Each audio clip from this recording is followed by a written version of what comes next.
है गाइस, तो आज इस वीडियो में बात करेंगे दुबई में फॉरेक्स ट्रेडिंग के बारे में। काफ़ी लोगों की इंक्वायरी थे कि हम दुबई में अगर शिफ्ट होना चाहे फॉरेक्स एंड क्रिप्टो ट्रेडिंग के लिए तो बेटर होगा या नहीं, क्या वाकई में यहाँ पर प्रॉफिट है अगर हम फॉरेक्स ट्रेडिंग के लिए क्रिप्टो ट्रेडिंग के लिए दुबई में शिफ्ट होते हैं।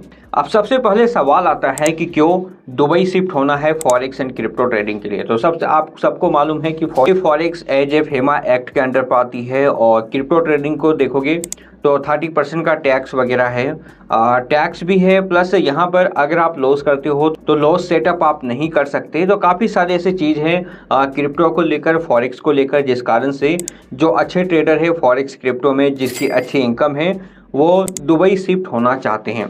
कुछ टाइम पहले मैं भी यहाँ पर दुबई में गया था और दुबई जाने के बाद मेरा क्या एक्सपीरियंस रहा वो भी मैं आपको शेयर करूंगा कि क्या आपको दुबई शिफ्ट होना चाहिए नहीं, किस हिसाब से आप शिफ्ट हो सकते हो। ठीक है, चलिए बढ़ते हैं वीडियो के टॉपिक पे। तो फॉरेक्स और क्रिप्टो के लिए दुबई शिफ्ट होना, राइट।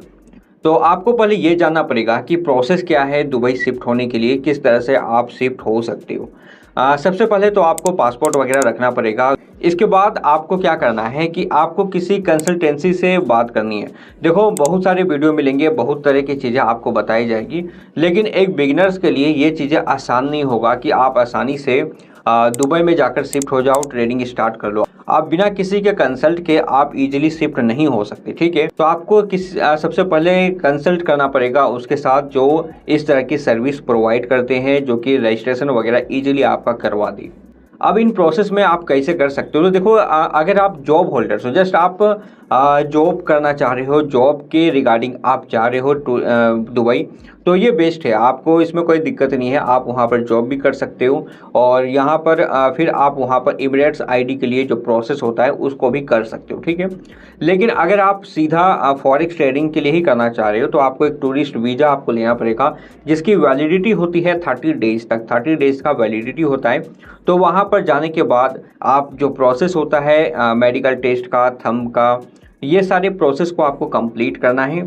तो आपको एक विजिट वीज़ा लेना पड़ेगा जो कि 30 डेज का टाइमिंग होता है और इसके बाद आप वहाँ पर जो प्रोसेस है, सारे प्रोसेस को, जो आपके बिजनेस जिससे आपने कंसल्टेंसी का सर्विस लिया है, जो आपको गाइड कर रहे हैं, उसके साथ ये सारी चीज़ें कंप्लीट करनी है। ठीक है, इसके बाद क्या होगा कि आपको एक इमिरेट्स आईडी मिल जाएगा। उस इमिरेट्स आईडी के बाद आप वहाँ पर बैंक अकाउंट ओपन करवा सकते हो। बैंक अकाउंट ओपन करने के बाद आप फॉरेक्स में ट्रेडिंग कर सकते हो। उस बैंक अकाउंट को फॉरेक्स से लिंक करके जो डिपॉजिट विड्रॉल है वो सारा ले सकते हो।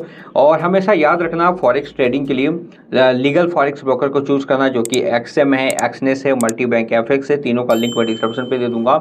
तो वहाँ पर अपने बैंक अकाउंट को ऐड करके जो भी डिपॉजिट विड्रॉल है ईजिली आप वहाँ पे कर सकते हो। और साथ में अगर आपको कंपनी बनानी है, जस्ट अगर आप किसी कंपनी के थ्रू अपना कंपनी रजिस्टर करना चाहते हो तो फ्री जोन पे रजिस्टर कर सकते हो। मेनली दो जगह होते हैं, man zone, free zone. Man zone उनके लिए होते हैं जिनको प्लेस चाहिए, रेस्टोरेंट वगैरह ओपन करना या कुछ और, जहाँ पर उसको प्लेस चाहिए होता है, तो वो मेन जोन पे लेते हैं। ये थोड़ा सा कॉस्टली होता है। तो free zone will be better. Free zone में आप रजिस्टर कर सकते हो, शारजाह वगैरह में रजिस्टर कर सकते हो, जो कि दुबई से थोड़ा दूर होता है। और वहाँ पर रजिस्टर करने के बाद वहाँ पे फ्री जोन में किसी तरह का स्पेस, किसी तरह का ऑफिस लेने की ज़रूरत नहीं पड़ती है। तो जहाँ पर आपने रेंट लिया है फ्री जोन में, रेंट भी आपको, माने फ्री जोन का जो प्लेस है वहाँ पर रेंट भी आपको कम में मिल जाएगा। तो वहाँ पर जाकर आप सारा काम कर सकते हो। मैंने आपने कम में रेंट ले लिया, ऑलमोस्ट अगर देखें तो 50,000 मंथली तक में आपको रेंट मिल जाएगा और रहने लायक होगा वो भी, क्योंकि ये देखो दुबई में सारी चीज़ें काफ़ी कॉस्टली है, चाहे वह रहने का हो, ट्रांसपोर्ट का हो, कहीं आना जाना हो, आपको खाने का हो, और प्रॉब्लम भी होगी। ठीक है, अभी मैं अपना एक्सपीरियंस बताऊं तो मैं जब दुबई गया था तो मैंने देखा, सबसे पहला जो चीज़ आपको देखने को मिलेगा कि वहाँ पर नेट, जो इंटरनेट है वो काफ़ी ज़्यादा कॉस्टली होगी। ठीक है, पहला कॉस्ट चीज़ यही मिलेगी। दूसरा, अगर आपको कहीं पर आना जाना है, जस्ट में लगभग एक प्लेस थी जहाँ पर $10 में, दुबई में $10 में बहुत सारे सामान मिलते हैं। ठीक है, वो $10 का ये शॉपिंग मॉल ही था वो। ठीक है, क्या नाम है आई डोंट नो, मैं स्क्रीन पे दे दूंगा। ठीक है, तो वो जो शॉपिंग मॉल पे मैं गया, वहाँ $10 में मिलते हैं, लेकिन मेरी जो डिस्टेंस थी वो शॉपिंग मॉल की, वो लगभग 25 किलोमीटर का था। 25 किलोमीटर का मैंने कितना वेट किया, मैंने वेट किया रहा 1300 रुपये। तो आप समझ सकते हो कि अगर आप टैक्सी वगैरह लेते हो या इस तरह की चीज़ें लोगे तो काफ़ी ज़्यादा कॉस्टली पड़ेगा। तो इन सब चीज़ों को थोड़ा ध्यान रखना है। ऐसा नहीं कि आप दुबई गए और वहाँ पर इंडिया जैसा चीज़ें आपको मिलेगी, बिल्कुल भी नहीं मिलेगी। वहाँ पर सारी चीज़ें कॉस्टली होंगे, तो इन सब चीज़ों का आपको ध्यान रखना पड़ेगा। बाकी अगर बात करें खर्च के बारे में, तो देखो इन सब चीज़ों में खर्च जो होगी ऑलमोस्ट आप समझो 5 लाख तक आपका खर्च आ सकता है।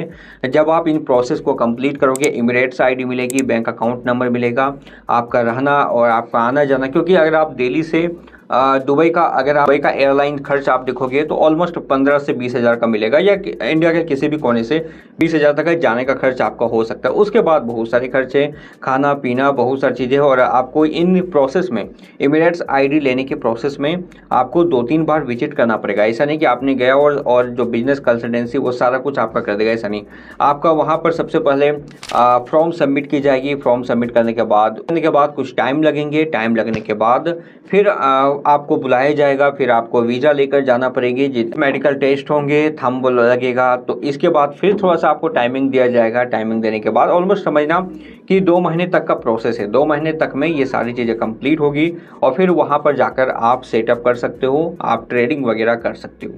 कि एज ए कंपनी के लिए रजिस्टर करना है तो फ्री जोन पर रजिस्टर कर सकते हो। शारजाह और बहुत सारी जगह हैं दुबई के आसपास में, वहाँ पर आप रेंट में रह सकते हो। और रेंट में रहने के बाद वहाँ पर जो ट्रेडिंग है उसका सेटअप करके आप ट्रेडिंग वगैरह कर सकते हो। तो देखो ये सब चीज़ें तब करना जब आपकी इनकम फॉरेक्स से, क्रिप्टो से महीने का 12 से 15 लाख 20 लाख रुपए हो रहे हैं। अगर सिर्फ 2, 3, 4 लाख रुपए कमा रहे हो तो मत सोचो कि आप दुबई आप शिफ्ट होकर आप अच्छे कमा लोगे, क्योंकि महीने का 2-3 लाख आपका इजीली वहाँ पर 4 से 5 लाख रुपए का खर्च निकल जाएगा, अगर आप थोड़ा सा लाइफ स्टाइल को अच्छा करना चाहोगे। अब जाहिर सी बात है दुबई जाओगे तो वहाँ पर इंडिया जैसा ही रहोगे तो कुछ खास मतलब नहीं बनता। तो कम से कम महीने का 10 से 12 लाख इनकम होगी तो ही आप दुबई में शिफ्ट हो सकते हो। बाकी अगर आपके पास पैसे ज़्यादा हैं तो आप बहुत आसानी से दुबई में शिफ्ट हो सकते हो। कुछ समय पहले विवेक ओबरॉय आपको पता होगा, तो वो भी दुबई में शिफ्ट हो चुके हैं, पूरी फैमिली उसकी शिफ्ट है दुबई में।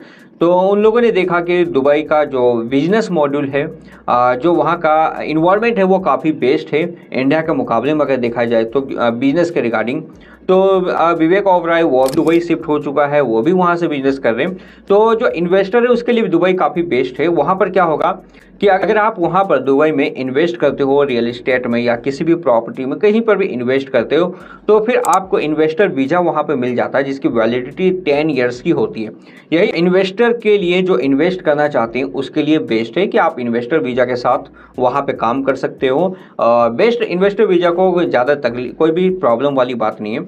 और एक बार दुबई में शिफ्ट होने के बाद हर 3 महीने में आप इंडिया आ सकते हो, इंडिया में रह सकते हो। आप NRI बन जाओगे, इंडिया में सब कुछ कर पाओगे, लेकिन फिर कुछ टाइम के बाद आपको दुबई जाना पड़ेगा। तो इंडिया आपका आना जाना रहेगा, कुछ ज़्यादा टाइम भी नहीं लगती, लगभग 3-4 घंटे का रास्ता है।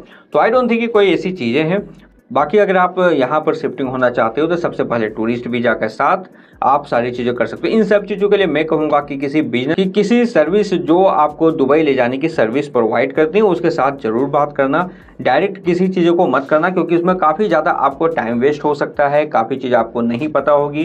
कुछ नई नई चीज़ें हैं, जैसे बिजनेस रजिस्टर जब करते हो तो उसका नाम में भी काफ़ी प्रॉब्लम आती है। आपका नाम जो है वो एनवायरनमेंट के हिसाब से, दुबई के गवर्नमेंट के हिसाब से होना चाहिए। तो काफ़ी सारी चीज़ें जो कि अगर आप किसी अच्छे लोगों से कंसल्ट करोगे, अच्छे कंपनी से कंसल्ट करोगे जो सर्विस प्रोवाइड करती है, तो वो आपको सब कुछ आपको बता सकती है। तो अगर आप ऐसे कंसल्टेंसी सर्विस के बारे में जानना चाहते हो, नीचे कमेंट बॉक्स में जरूर कमेंट करो। अभी रिसेंट में मैंने एक कंपनी से बात किया है जो कि इस तरह की सर्विस प्रोवाइड करती है, तो उसका डिटेल्स आपको मिल जाएगा। अगर इन सब चीज़ों के बारे में जानना चाहते हो तो नीचे कमेंट बॉक्स में कमेंट करना, वांट टू शिफ्ट दुबई। तो फिर नेक्स्ट टॉपिक इस वीडियो के ऊपर होगी और उसकी जितनी डिटेल्स है सब आपको वहाँ पे उस वीडियो पे मिल जाएगी। आई होप दोस्तों वीडियो अच्छा लगा। मिलता है अपने नेक्स्ट वीडियो में एक नई इन्फॉर्मेशन के साथ। तब तक के लिए गुड बाय, जय हिंद।